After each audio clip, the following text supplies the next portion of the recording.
வந்த ரட்சகர். அவர் நம்மை தேடி வந்த ரட்சகர். வேதம் சொல்கிறது, சத்திய வேதம் சொல்லுகிறது, தேவன் தம்முடைய ஒரே பேரான குமாரனாகிய இயேசுவை விசுவாசிக்கிறவனோ, ஒரே பேரானாகிய குமாரனாகிய இயேசு கிறிஸ்துவை விசுவாசிக்கிறவன் எவனோ அவன் கெட்டு போகாமல் நித்திய ஜீவனை அடையும்படிக்கு அவரை தந்தருளி இயேசுக்கு தந்தருளி இவ்வளவாய் உலகத்தில் அன்பு கூர்ந்தார்.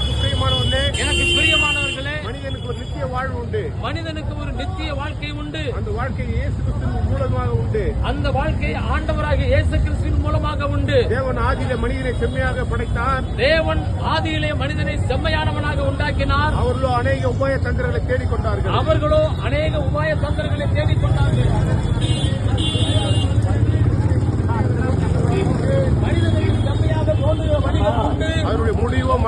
அதனுடைய முடிவோ மரணம் என்று வேதம் சொல்லுகிறது. பாவத்தின் சம்பளம் மரணம். தேவனுடைய கிருபை வரமோ நம்முடைய கர்த்தராகிய இயேசு கிறிஸ்துவினால் உண்டான நித்திய வாழ்வு.